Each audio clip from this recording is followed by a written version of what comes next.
نماز تہجد یہ بھی بڑا قیمتی وقت ہوتا ہے. تہجد کا معنی قرطبی رحمہ اللہ نے اللہ تعالیٰ کے اس قول کی تفسیر میں کہا وَمِنَ اللَّيْلِ فَتَهَجَّدْ بِهِ نَافِلَةً لَكَ عَسَىٰ أَن يَبْعَثَكَ رَبُّكَ مَقَامًا مَحْمُودًا، اور رات کے کچھ حصے میں پھر اس کے ساتھ بیدار رہو، اس حال میں کہ تمہارے لیے یہ زائد ہے، نافل ہے، ایکسٹرا نماز ہے آپ کے لیے، قریب ہے کہ تمہارا رب تمہیں مقام محمود پر کھڑا کرے. تو بلند مقام پانے کے لیے پھر زیادہ سجدوں کی ضرورت ہے. التہجد الحجود سے مشتق ہے، حجود مصدر ہے اس کا. یہ ان کلمات میں سے ہے جن کے متضاد معنی ہوتے ہیں، جیسے اشترا کا معنی خریدا اور بیچا دونوں ہوتے ہیں نا. تو حجود کا معنی بھی حجتا یعنی وہ سویا رہا، اور حجتا یعنی وہ جاگتا رہا، دونوں معنی آتے ہیں. حجتا کا معنی سویا اور جاگا دونوں ہے، یہ متضاد معنی دیتا ہے، اور یہ خصوصیت عربی میں ہی ہے. تو تہجد سے کیا مراد ہے؟ جہاں تک تہجد کی بات ہے تو یہ خاص طور پر رات کی نماز کو کہا جاتا ہے. بعض لوگوں نے اس کی قید یہ بیان کی ہے کہ رات کو سو جانے کے بعد دوبارہ اٹھ کر نماز ادا کرنا تہجد کہلاتا ہے. یعنی حجدا کا معنی سویا اور حجدا معنی جاگا، یعنی سو کے جاگ کر جو نماز پڑھی جاتی ہے وہ تہجد کہلاتی ہے. ٹھیک. قیام اللیل، اب ایک ہے قیام اللیل اور ایک ہے تہجد اور ایک ہے تراویح. قیام اللیل کا معنی کیا ہے؟ رات کے کچھ حصے کو نماز اور قرآن کی تلاوت اور اللہ کے ذکر میں گزارنا چاہیے، چاہے وہ ایک گھڑی ہی کیوں نہ ہو، 5 منٹ کیوں نہ ہو، 2 نفل کیوں نہ ہو. اور اس طرح کی کچھ اور عبادات میں وقت گزارنا قیام اللیل کہلاتا ہے. اس میں یہ شرط نہیں کہ وہ رات کا اکثر حصہ اسی طرح گزارے. یاد رکھیے یہ بڑی خوشخبری ہے، جو لوگ تھوڑی دیر بھی اسپیئر کر سکتے ہیں، اور آج کل ماشاءاللہ یہاں کی راتیں ہی راتیں ہیں. تو اس میں یعنی کہ اتنی دیر سے جب فجر ہو رہی ہو تو اس سے پہلے کسی بھی وقت آدھا گھنٹہ پہلے بھی اگر انسان اٹھ جاتا ہے تو اس چیز کو کر سکتا ہے. مراقل فلاح میں آیا قیام اللیل کا معنی رات کا بڑا حصہ اللہ کی اطاعت میں مشغول ہو کے گزارنا. یعنی یہ بھی رائے ہے، اور کہا جاتا ہے کہ ایک گھڑی وہ قرآن پڑھے یا تسبیح سنے یا تسبیح کرے یا نبی صلی اللہ علیہ وسلم پر درود بھیجے. کچھ لوگ ایسے ہوتے ہیں کہ ان کو صبح جلدی کام پہ جانا ہوتا ہے، ان کے پاس وقت نہیں ہوتا، تو کام پہ جاتے ہوئے بھی راستے میں خوب اللہ کا ذکر کرتے جائیں، تلاوت کرتے جائیں یا سنتے جائیں. ٹھیک ہے، تو وہ اس سعادت کو پا لیں گے جو رات کے وقت اللہ کی عبادت کی ہے. قیام اللیل کے معنی میں عمومیت ہے، یعنی کھڑا ہونا ہی مراد نہیں ہے بلکہ رات میں جاگ کے عبادت کرنا ہے. قیام اللیل تہجد کے معنی کی نسبت زیادہ عام اور شامل ہے، یعنی اس میں سب کچھ شامل ہے. قیام اللیل میں سب کچھ شامل ہے. اس میں وہ نماز بھی شامل ہے جو نیند سے پہلے کی اور جو سو کر اٹھنے کے بعد ادا کی جائے. یعنی قیام اللیل میں ضروری نہیں کہ آپ سو کے اٹھیں تو ہی آپ قیام اللیل کر سکتے ہیں. رمضان میں جو آپ سوئے بغیر تراویح پڑھتے ہیں وہ بھی قیام اللیل ہی ہوتا ہے. لیکن ہم عام طور پر قیام اللیل کس کو سمجھتے ہیں؟ وہ آخری حصے میں جو نماز رات مسجد میں رک کے پڑھتے ہیں وہ قیام اللیل ہوتا ہے. جبکہ تہجد کی نماز کے ساتھ خاص ہے، اس کے بارے میں 2 قول ہیں. پہلا قول، رات کی مطلق نماز کو تہجد کہا جاتا ہے. اکثر فقہا کا یہ خیال ہے، یعنی رات کے کسی حصے میں بھی پڑھ لیں، عشاء کے بعد چند نفل اور پڑھ لیں، درمیان میں پڑھ لیں، جو لوگ رات بھر جاگتے رہتے ہیں وہ سونے سے پہلے پڑھ لیں یا سو کے اٹھ کے پڑھ لیں، سب تہجد ہی کہلائے گا. دوسرا قول یہ کہ کچھ دیر سونے کے بعد اٹھنا جو ہے وہ تہجد کہلاتا ہے. یعنی معنی میں اختلاف ہے، لیکن اصل بات تو ایک ہی ہے نا، اور وہ کیا ہے؟ رات کی نماز. ٹھیک ہے، قیام اللیل کیا ہے؟ رات کی نماز، تسبیح، قرآن کا پڑھنا. تہجد، قیام اللیل، تراویح میں فرق، یہ تو اتنا ایشو رہتا ہے کچھ نہ پوچھے. ابن باز رحمہ اللہ سے پوچھا گیا کہ نماز تراویح، قیام اللیل اور تہجد میں کیا فرق ہے، آپ ہمیں فتویٰ دیں، اللہ آپ کو اجر دے. تو انہوں نے جواب دیا کہ رات کی نماز کو تہجد بھی کہا جاتا ہے اور قیام اللیل بھی کہا جاتا ہے. کیا کہا؟ رات کی نماز کو تہجد بھی کہا جاتا ہے اور قیام اللیل بھی کہا جاتا ہے. جہاں تک تراویح کا تعلق ہے تو علماء کے نزدیک یہ رمضان کی راتوں کے اول حصے میں کیے جانے والے قیام اللیل پر بولا جاتا ہے، عشاء کے بعد جو پڑھتے ہیں اس کو تراویح کہتے ہیں۔ اس کے ساتھ ساتھ اس بات کا بھی خیال رکھا جاتا ہے کہ یہ نماز ہلکی پڑھائی جائے اور لمبی نہ کی جائے، یعنی یہ تراویح کی خاص خصوصیت ہے۔ اور اس کو تہجد کا نام دینا بھی جائز ہے، اس کو قیام اللیل کا نام بھی دیا جا سکتا ہے، اس میں کوئی حرج کی بات نہیں۔ یعنی بیسیکلی جس وقت جو بھی پڑھے، رات کو جو عبادت کریں گے وہ قیام اللیل بھی کہلاتی ہے، وہ تہجد بھی کہلاتی ہے، اور تراویح بھی، خصوصاً اول رات میں تراویح ہوتی ہے۔ تراویح رمضان کے لیے اسپیسیفک ہے۔ اچھا، یہ تراویح بھی لفظ جو ہے نا بعد کی پیداوار ہے۔ نبی صلی اللہ علیہ وسلم کے زمانے میں کوئی تراویح میں لپٹنے والے، رات کو قیام کرو مگر تھوڑا، آدھی رات قیام کرو یا اس سے تھوڑا سا کم کر لو یا اس سے زیادہ کر لو، اور قرآن کو خوب ٹھہر ٹھہر کر پڑھو، ٹھہر ٹھہر کر پڑھنا، جلدی نہیں۔ وَمِنَ اللَّيْلِ فَاسْجُدْ لَهُ وَسَبِّحْهُ لَيْلًا طَوِيلًا، سورۃ الدہر میں آتا ہے، اور رات کے کچھ حصے میں پھر اس کے لیے سجدہ کرو اور لمبی رات تک اس کی تسبیح کیا کرو۔ سورۃ بنی اسرائیل میں ہے، وَمِنَ اللَّيْلِ فَتَہَجَّدْ بِهِ نَافِلَةً لَكَ عَسَىٰ أَن يَبْعَثَكَ رَبُّكَ مَقَامًا مَحْمُودًا، اور رات کو آپ تہجد کی نماز ادا کیجیے، یہ آپ کے لیے زائد نماز ہے، یعنی باقیوں کے لیے 5 ہے اور آپ کے لیے یہ چھٹی۔ عین ممکن ہے کہ آپ کا رب آپ کو مقام محمود پر فائز کر دے۔ آغاز میں تہجد فرض تھی۔ زرارہ سے روایت ہے کہ سعد بن ہشام بن عامر کہتے ہیں کہ میں نے عائشہ رضی اللہ عنہا سے کہا، مجھے رسول اللہ صلی اللہ علیہ وسلم کی رات کے قیام کے بارے میں خبر دیں، تو انہوں نے کہا، کیا تم یا ایھا المزمل نہیں پڑھتے؟ میں نے کہا، کیوں نہیں؟ انہوں نے کہا، بے شک اللہ عز و جل نے اس سورت کے آغاز میں رات کا قیام فرض قرار دیا تو اللہ کے نبی صلی اللہ علیہ وسلم اور آپ کے ساتھیوں نے سال بھر قیام کیا، تم پر مہربانی فرمائی تو قرآن میں سے جو میسر ہو پڑھو، چھوٹی سورت بڑی سورت جتنا بھی۔ اس نے جان لیا کہ یقیناً تم میں سے کچھ بیمار ہوں گے، کچھ دوسرے زمین میں سفر کریں گے، اللہ کا فضل تلاش کریں گے، بزنس ٹرپس، اور کچھ دوسرے اللہ کی راہ میں لڑیں گے، بس اس میں سے جو میسر ہو پڑھو، اور نماز قائم رکھو اور زکوٰۃ دو اور اللہ کو قرض دو، اچھا قرض دینا، اور جو نیکی بھی تم اپنی جانوں کے لیے آگے بھیجو گے اسے اللہ کے ہاں پاؤ گے کہ وہ بہتر اور ثواب میں کہیں بڑی ہے۔ نبی صلی اللہ علیہ وسلم کا اس تخفیف کو جاری رکھنا۔ حضرت عائشہ سے روایت ہے، کہتی ہیں کہ رسول اللہ صلی اللہ علیہ وسلم آدھی رات کو گھر سے نکلے اور مسجد میں نماز پڑھی، کچھ لوگوں نے بھی آپ کی نماز کے ساتھ نماز ادا کی۔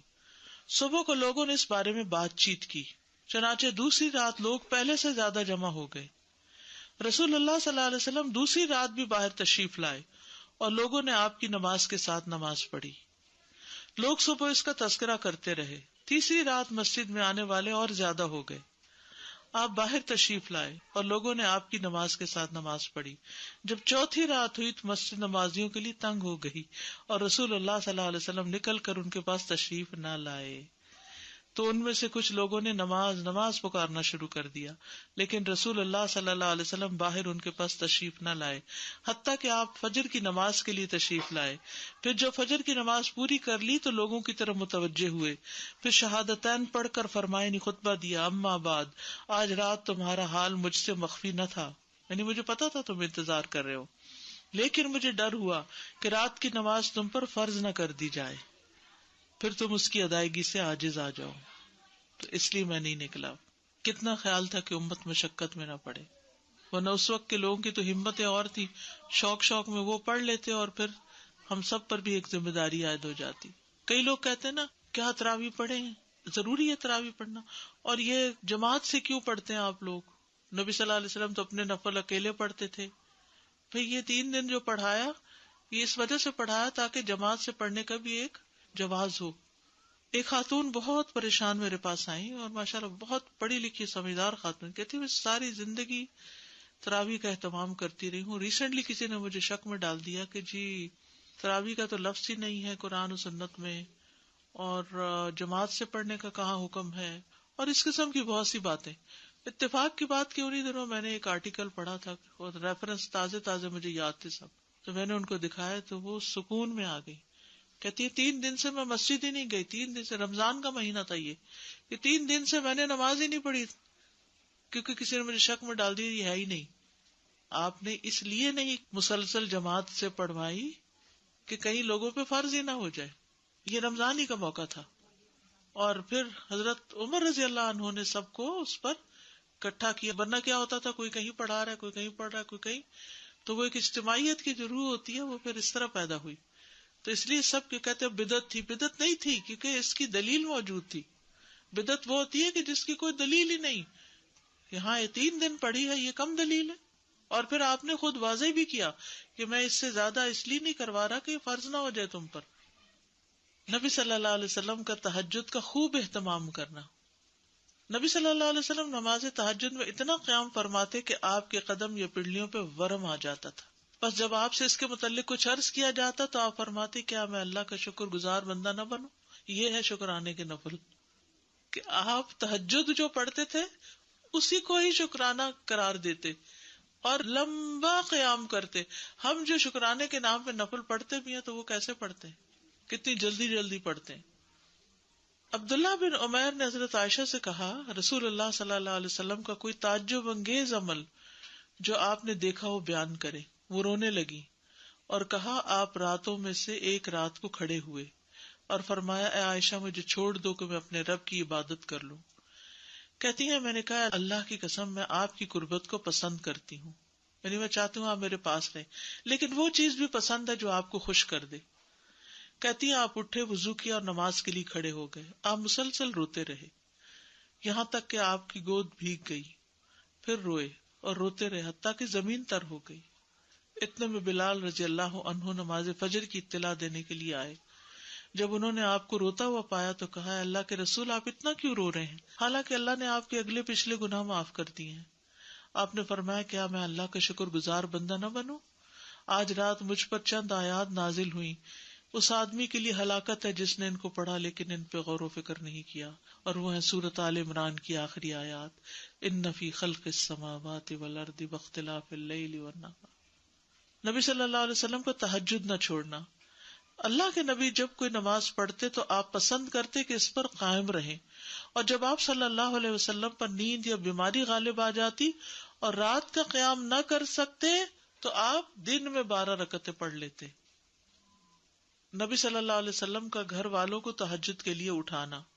حضرت علی بن ابی طالب رضی اللہ عنہ سے روایت ہے کہ رسول اللہ صلی اللہ علیہ وسلم رات کے وقت میرے اور فاطمہ کے پاس تشریف لائے اور ہمیں نماز تہجد کے لیے جگایا. پھر آپ اپنے گھر کی طرف لوٹ گئے اور رات کافی دیر تک نماز پڑھتے رہے.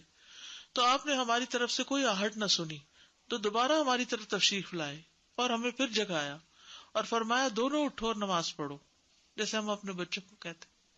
میں آنکھیں ملتا وہ اٹھ کر بیٹھ گیا اور کہہ رہا تھا اللہ کی قسم بے شک ہم تو وہی نماز پڑھیں گے جو اللہ نے ہماری قسمت میں لکھی. یقیناً ہمارے نفس اللہ کے ہاتھ میں، وہ اگر چاہے گا کہ ہمیں اٹھائے تو ہمیں اٹھا دے گا. کہتے پھر رسول اللہ صلی اللہ علیہ وسلم اپنی ران پہ ہاتھ مارتے ہوئے تشریف لے گئے اور فرما رہے تھے ہم وہی نماز پڑھیں گے جو اللہ نے ہماری قسمت میں لکھی. وَكَانَ الْإِنسَانُ أَكْثَرَ شَيْءٍ جَدَلًا. حقیقت یہ کہ انسان سب سے زیادہ جھگڑالو ہے، یعنی ہم ہمیشہ اپنے لیے کوئی نہ کوئی دلیل تلاش کر لیتے ہیں جب ہم نے کوئی کام نہیں کرنا ہوتا. آخرت کی فکر کے لیے رات کو جگانا. ام سلمہ بیان کرتی کہ نبی صلی اللہ علیہ وسلم ایک رات بیدار ہوئے تو فرمایا سبحان اللہ، آج رات کس قدر سنگین فتنے نازل ہوئے اور کس قدر عظیم خزانے اتارے گئے. کون ہے جو ان حجروں میں سوئی ہوئی عورتوں کو بیدار کرے؟ اپنی ازواج کی طرف اشارہ تھا. بہت سی عورتیں جو دنیا میں لباس پہننے والی ہیں آخرت میں برہنہ ہوں گی، کیونکہ بغیر لباس کے اٹھیں گے نا سب. لوگوں کو تہجد کی ترغیب دلانا، یعنی اپنے گھر والوں سے شروع کیا اور اب عام لوگوں کے لیے بھی. ابی ابن کعب فرماتے ہیں کہ جب رات کا تہائی حصہ گزر جاتا تو رسول اللہ صلی اللہ علیہ وسلم اٹھ کھڑے ہوتے اور فرماتے اے لوگو اللہ کو یاد کرو، اللہ کو یاد کرو، سور پھونکنے کا وقت آ گیا ہے. پھر اس کے بعد دوسری مرتبہ بھی پھونکا جائے گا. موت اپنے پیش آنے والے حالات کے ساتھ آ پہنچی، موت اپنے پیش آنے والے حالات کے ساتھ آ پہنچی، یعنی موت قریب ہے، تیاری کرو، یہ مطلب تھا. سلف صالحین کا نوجوانوں کو تہجد کے لیے اٹھانا. محمد بن یوسف کہتے ہیں سفیان ثوری رحمہ اللہ ہمیں رات کو قیام کرواتے اور کہتے اے نوجوانوں قیام کرو، جب تک تم جوان ہو نماز پڑھتے رہو. اگر تم آج نماز نہیں پڑھو گے تو کب پڑھو گے؟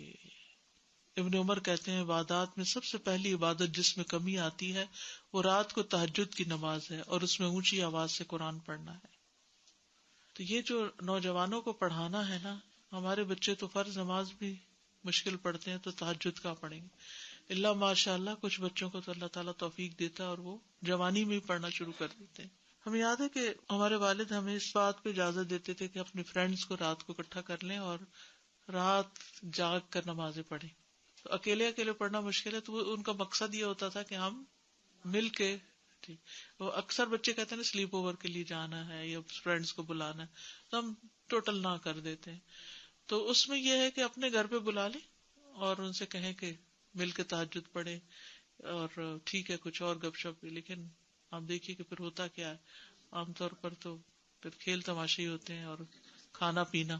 جی قیام نائٹ نہ ہونے سے بہتر ہے اگر تھوڑا سا بھی 2 رکعتیں بھی پڑھ لینا کہیں اور جا کے رات گزارنے سے تو بہتر ہے کہ مسجد میں تو ہے نا۔